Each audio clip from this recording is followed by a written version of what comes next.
On September 7th, the music world lost a prodigy, an artist, and a friend with the passing of Mac Miller. As such, this episode of Open Late is dedicated to the memory of Mac. We're going to be talking to some of the artists that worked with him and people who knew him. And I personally had the privilege of getting to know Mac Miller over the last several years, and I've spent the last week going through memories. And I actually went on a hard drive, searched around, and found a video of the first time I ever met a young artist named Meek Mill. And it was maybe the second or third time I ran into Mac Miller. And I thought this moment just perfectly encapsulates the energy that Mac Miller always had. Excuse me. That's you right there. Oh, what's up, motherfucker? I've never met this dude in real life. Rosenberg. What's up with you, man? Shut up, man. It's my super group, Meek Miller. Yeah, let me know Sunday. I'll come through too and rock out with you. Step it up! Are you guys down to start this super group? Is it a video? Yes. I want to document history right now. Yeah, man. There's so we are a super group. Let you know about Mac Miller. He's the sneakiest white nigga. You know, I'm gonna tell you that. I'm gonna use them words right there. He come through Philly and sell out a show. I don't even be knowing, like, I don't know he got a show. Real quick, I'm in and out. I'm just like, ah. And you go look at the footage, the show sold out. Everybody singing every word to every song. That's More 16-year-old chicks than you've ever seen in one place at Hold one up, time. man. Hold up. Give me my credit, man. They be 21 I get some too. 18. They be 21. I get some 18 to 21-year-old bitches in there too, man. All right. Well, I am very excited to be joined by some awesome people and talk more about Mac Miller. First of all, an amazing artist, a man who's been on this show before, and a man who worked with Mac Miller many times. Harlem's own Smoke DZA is in the building. Thank you so much, man. Thank you for having me, Appreciate you being here, bro. Also, of course, just two guys who have done nothing but make amazing, caring content about the culture. They do the ItsTheReal podcast and so much more. Jeff and Eric Rosenthal are here. Appreciate you guys being here as well. Thanks for having us. And of course, the man who has written tons of great things for New York Magazine and Vulture. He's a music critic there and just wrote a piece on Mac Miller that everyone's been talking about because it was so well done. Craig Jenkins here. Thank you for being here, man. I'll start with you, Smokey. That video that we just watched it wasn't the first time I met Mac, but it was definitely in the early days of me getting to meet him. Do you remember how Mac Miller popped up on your radar? Arthur Pitt had hit me, and he was like, Arthur was from Rostrum Records. He was from Rostrum Records. Yeah, did promo and a whole lot more for them, yeah. And he was running around with Mac at the time, and he's like, yo, Mac wants to work with you. And I'm like, yeah, cool. I fuck with Mac, you know? It's like, I think it was probably his first time in New York. And he came over to Johnny Shipe's crib, and we actually recorded the record in Shipe's crib, and he engineered it. And it was like the funniest session that you could possibly have because, you know, Mac was so giddy. And I think what made me like him more was that he liked Big L, and we was like talking about Big L verses. Yeah, I mean, he actually had Street Struck tattooed on his arm. Yeah, he was a student of the game, like, and a real chameleon when it came to that too. Jeff, Eric, first time you remember hearing about and interacting with Mac Miller? MTV at the time had asked us to do these absurdist interviews. We went to Governor's Ball. Right. And we sat down with this kid who was not very tattooed, had no facial hair really, a young Mac Miller, and we fell in love with him right then and immediately. There. We had the same sense of humor. We did have the same love for rap music and rap culture, and there was something special that developed over time. We just got each other. Craig, as a music fan, as a hip hop nerd who loves this culture, what first times you remember hearing about Mac Miller? Well, you know, I listened to the older stuff, and I've been honest with him about it. You know, I wasn't too crazy about it, but when I got an opportunity to start writing for Pitchfork, and he came out with the Watching Movies album, I was like, you know, this guy has a 0.0 review on the last record. I want to really start, you know, building this up if he's going to be good and like start talking about it. So I think that as I started to take an interest in his music and as I started to write about it, he started to take an interest in my writing. And so when I met him when Good AM came out, and you know, he was setting up the crib and stuff, and like as long as he lived in New York City, we would. Oh, this is when he moved back for Good AM, right? Mm-hmm. You know, he would just have me over to the studio or whatever, or you know, come to a random event, and it was just always just love, always fun. Anytime you know there was something coming out, or you know, if I just had a random question, I would check in on him and stuff. So like, blown. I don't even know but yeah. What the deal? It's Kendrick Lamar tapping in, remembering the life, celebrating the life of the homie Mac Miller. And if I can remember anything about the homie, man, just the fact that he was a funny individual, you know?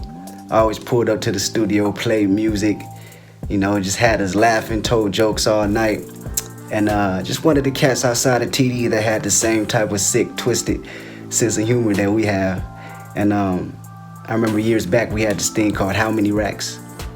I say something like, how many racks Whoopi Goldberg got?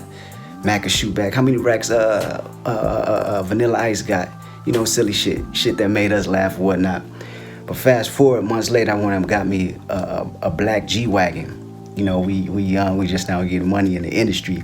You know, so I sent him, I sent him a pic of the G-Wagon. I say, how many racks Kendrick Lamar has now? And he sends back, Kendrick Lamar never have racks like Mac Miller.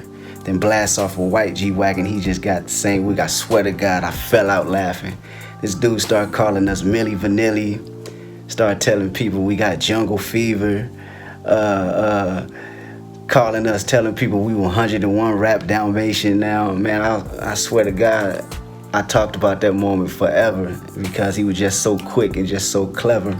And it just made my day when he shot that back, man. And all in all, that's the type of person he was, just a good dude. Always made you feel good, just a great energy to have around. He'll pull up to the studio, give honest opinions. I play music, he said, I like that. You should do something right here, or just whatever, man. And he was just true and selfless about it. And great musician, great writer. Just always had a smile on his face, and that's something that I commend. No matter what he was going through, he didn't make you feel sorry for him, you know? He was strong about it. I always kept a smile on his face because he wanted you to smile too. And that's just something I always loved, you know? No matter whatever personal issues, he gave you that energy. He gave you that energy. It wasn't no misery loves company with him, you know? He showed a smile and you gave that smile right back. It made you feel good. So forever, we're gonna remember the life. We're gonna remember that smile. Celebrating. Mac Miller, love. What do you think was the moment that Mac Miller was like kind of realized? I like Kids a lot. I think once Kids came out for me, it was like, okay, he's on. And then we was touring together. So I was actually seeing it happen. And then when he started going out by himself and doing all the other crazy shit, I'm like, okay, he's here.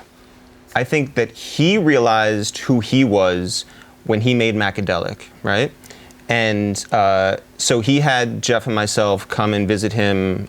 This is before he obviously lived in New York. He was in New York for a few days, and he played us that project, and we were like, oh, this is different. This is, you like the Beatles. And when we told him, we're like, oh, we sense a lot of like, you know, other influences, and specifically the Beatles. His eyes just lit up, and he was like, oh, there's an understanding from people who are older of what I'm trying to do. Yeah. The moment where hip hop heads had to get on board or else they were fronting was that SDS record with Flying Lotus. That was just blaze like you couldn't deny it. And that album in general, you know, that was when he had moved into his big house in Studio City and was like living the rap life. And I was out there for some reason or another, and he told me to come through. And all of his boys are there, and girls are in the pool swimming. Like, I came back and told the world, I'm like, guys, Mac Miller is living the fucking rap life. He did it. He is doing it. And I teased him about this. In retrospect, he also had the classic rap move over, he's like, we hung out for a while, and then he's like, all right, I gotta play you this album. And so we go into his pool house, which he had turned into a studio. The final version that came out, I believe, was only like 16 songs or something. Man, that man played me 25 songs. Yep. Right. With features from everybody. With features from everybody. By the way, that's who Mac Miller is. It's not the girls out in the pool. Yes. It's not the lack He wasn't out there. He was sitting inside, right, chain smoking cigarettes and playing you his music endlessly. Anytime he released something, there was two more things that were stashed away. He recorded a full project with Pharrell and never put it out. He chose to not put it out. Right. Pink Slime, like Yeah. that, like he understood that he's like, yo, I could really do this, but you know what? I want to go in a different direction, and I want to go into like, I want to dive deeper in the other way, and he did. My favorite memory with Mac there's two. I ran into him on the elevator in New York City. We were on the same elevator and we were tripping out, like, what the fuck are you doing? He was like, come to my room. I smoked a cigarette with him for the first time because he smokes cigarettes, I don't. And then we smoked a bunch of weed. And that was the most intense talk me and Mac ever had, was that night. But this one time in 2010, I think, he had came to my manager's mom's basement, which is where I was living at and recording at all my shit at the time. And we ate a bunch of frozen chicken wings, recorded some shit, which I never released. I should go find that song. Just watched him kill this show, man. He was one of those people you're just always happy for the success that he got because he was talented for real. Like, he was the real deal. He was a fucking poet, man. R.I.P. Mac. The next thing I had written down that I wanted to ask you guys about was his transition sort of into celebrity, but I gotta tell you, I have no recollection of him ever changing in any way. He never changed. Like, I remember one Thanksgiving, I was doing Rock the Bells, and I happened to be in LA. And you know, it's Thanksgiving, you're away from home, it's like, what's going on? So I'm walking down Fairfax, and he's shooting a video with Chuck English, randomly. And he's like, yo, what the fuck are you doing out here? And I'm like, what the fuck are you doing out here? He's like, yo, we shooting a video. They had on like matching jumpsuits and shit. And he's like, yo, come on, just come with me. And then come back to the crib. I mean, we got food over there, just come back. And it ended up being a bunch of us. Me, Mac, Yams, Dash, Absol, Q, his homie Q. And we was in there recording and eating Thanksgiving dinner in the studio. So that was the type of human he was, even at the height of his shit. Mac is one of the reasons the LA underground hip hop scene is what it is. When it comes to Schoolboy Q, Absol, Earl Sweatshirt, Vince Staples, the internet, all these people, Bronson, Alchemist, Smoke DZA, whoever it is, he became like, his role changed. He became like this hub, right? Alchemist has, what do we call it, rap camp. Mm-hmm. Yeah. Mm-hmm. And Mac had his own rap camp as well.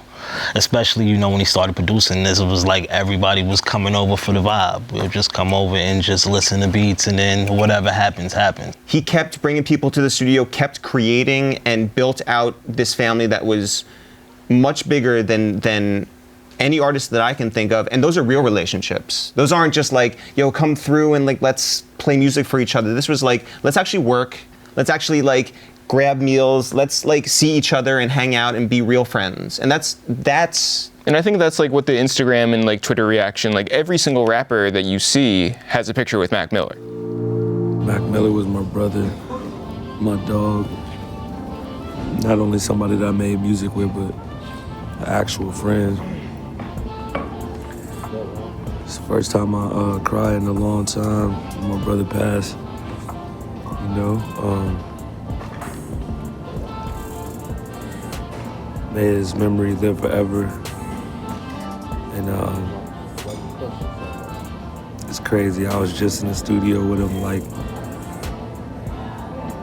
on my last off day during this tour. And we made some new music. We had a whole new project we were working on together. But I'll still make sure it comes out and I'll keep his memory alive. Condolences to his family and to everyone who loved him as much as I do. Mac forever, love. Let's move on musically, though, to the Divine Feminine. Mm-hmm. I just think the song "Dang" is a forever record. Great record, right? That is Anderson .Paak. Yeah, I mean, you could argue that is as good a soul R&B moment as we've had in music in many years. And for the white boy from Pittsburgh who came out making Donald Trump to get to where he got for Divine Feminine, Craig, it's an incredible transition. It was nuts. I got to watch some of that stuff come together in the studio, and it was really like, just like instinctively him like taking the lead in his career in a way that I don't think the people necessarily always know about. Like, you know, when you look at the producer credits, you don't necessarily see what people are doing. You don't necessarily see that he's getting beats from people and he's stitching things together. And, you know, he's having people work out horn arrangements and he's like, you know, just constantly siphoning through beats and stuff. Like, that was when it turned out that he wanted it to be what the record that he wanted it to be, a real labor of love and a labor of just like creativity. And he was worried if he didn't know if people were gonna take to the singing, and it like worked, and that was just amazing that the reception is the way it is. And then I think it's the perfect transition to swimming. Mac was tapping into that like deeper level that doesn't sell 1 million copies, but wins Album of the Year at the Grammys. And everyone knows this dude, Mac Miller. And by the way, I could be talking about him at 36, at 46, at 56. And the tragedy is, of course, we're not gonna ever know that. But that is to me the trajectory that he was on as an artist. He tapped into something that he had inside of him that's just beautiful, and he was beautiful, and he is beautiful, and I love swimming. Mac Miller, man. I went over to his house once to meet Absol, and I got there, and he was filming his MTV reality show, and I walked in, there's like multiple cameramen on the side of the room filming everything. There's like 7 homies, 8 homies in there. Like, some of them are like sleeping, some of them are like waking up from naps, like some of them are kicking it. And he's there like at his desk, chain smoking cigarettes, just working in this environment that was insane because there was just hella fools. And Mac would like sit down, make a beat, turn around, get in the conversation for a second, go record himself in the booth, come back, hop in the combo, make a beat, and he just did this for hours. And I was like, I can never work like that. Like, how do you stay focused? And he just kept going with the art. Like, that was what he lived, what he breathed, what he just did nonstop. Like, he took probably breaks to sleep and in the studio and woke up and just kept going. And I think it was a testament to the art that he put out into the world. Like, he was a true creative in that sense. Like, he was music, he breathed music. And you could tell by the way that the songs turned out, the way that the albums turned out, he was that dude who sacrificed everything for his craft and kept going and kept going and kept going. And I remember leaving just super inspired by the way that he would work. As an artist, he was that. What do you think the legacy is for Mac Miller musically, Craig? I hope it's that we can, you know, take influence from outside of rap and spin it into, you know, crazy, more experimental, also more catchy stuff. Like, I don't know, it's hard to think about that, you know, as in terms of like there being like an end date to it, like, and there being like an after Mac, like, so it's hard to like even process that. But yeah, I mean, just unity, I hope. What's crazy about Mac is because his catalog is so deep, because there's so much that still has to be released. So much. Then I think it's going to constantly evolve. Like, it's not like you can just say like an easy analog would be like a Kurt Cobain or something, like somebody taking way before their time, and it's like, you know, at the peak of where they were, right? But it's like, no, like this is going to ride out for a very, very long time. A lot of this music, obviously, he had not shared. You have to think about, is this stuff that he wanted to share? And how much of it should you share? Because it's a huge body of work. Mm-hmm. But I do think that Mac being who he was, I do think that is something that he probably would have discussed with people. Yeah, I think so too. I used to talk to him about it. I've like, you know, I would see him and he would play me some like chunk of an album that hadn't come out yet, and I'd be like, so when are you gonna release the series of these? Because there's 10 of them stashed away. Like, what are you doing? And he's like, you know, someday. What Mac Miller meant to me, he was my idol, my hero. The main reason I really wanted to even pursue music, because music was never what I wanted to do. I wanted to be a photographer and just got, you know, tangled in this life. But he's the reason I pursued music, and not even partially, mainly the reason I'm quitting music. You know, plus all the just hate. Like, I just don't want to deal with that no more. But the last time I saw Mac Miller, we were just becoming like good friends, you know what I mean? I saw him at his last performance at Hotel Cafe. It was amazing. It was 100 people only allowed in there, like fans, diehard. I think I met his parents. I think that's who that was, all back in the green room. We even met Jason Sudeikis, or he probably already knew him, but I met him. And then as I was leaving, I said, you know, thank you so much, Mac. Took a picture. I tell him every time how much of an inspiration he is to me. And, you know, like, yeah, like, you know, just, you know, he was the nicest guy. Like, he really is who he was, like, portrayed on interviews and the TV show. That's really him. And I just felt like we could relate a lot. And the last things he said was, be safe. He said, be safe, I love you. Like, literally not kidding, not fabricating. He said, be safe, I love you. Rest in peace, Mac Miller. It's still fucking hard. I still can't even think that, like, you're not on this planet anymore, so. We miss you, Mac. I love you. We did get a chance to talk to him 2 days before he died, but also 2 weeks before he died. And this was so valuable to us and meaningful to be able to tell him how much we loved him. And he returned the favor to us, and how valuable we were to his life. Why did that conversation come up? Because we felt like it. You know, someone asked and they go, you know, how close were you? Well, I can't say Mac Miller was my best friend. That would certainly be disingenuous. Can't say he's one of my closest friends. I can just tell you that he was my guy, you know? Like, Mac was my guy. And I feel like we all had a relationship where, to whatever varying degrees they were, of like, whatever it was, you knew where you stood with Mac. Always. You knew when you saw him, like, that's my boy. You know what I'm saying? Like, that was really my boy. And like, whenever I saw him, whether it was backstage at Lollapalooza or Rolling Loud, for a minute, I would be like, yo, what's good? How are you doing with things?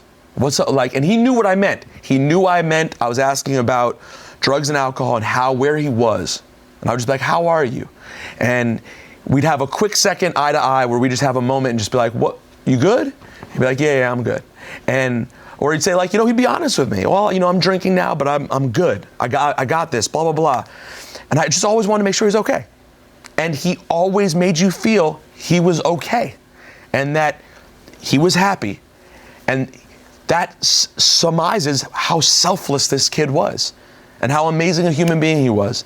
And I thought it was important we spend a show talking about that, because this is someone that hip hop lost and that our world lost that will be missed in a really, really deep way. Thank you guys all for spending time. We'll catch you guys next time on Open Late. All these trials and tribulations aren't different than anybody else. It's just that, like, I let everyone into all of them. That's my thing, is that I can't lie about what I'm doing. I'm not gonna, if I'm super depressed, we'll have this interview and I'll talk to you about how fucked up I am, because that's what I want. Creatively, I want that to mirror my all over human beingness. I think this is the beginning of something. I just want to make music that moves people, and like, and I want my albums to be heard rather than just a sentence out of the book.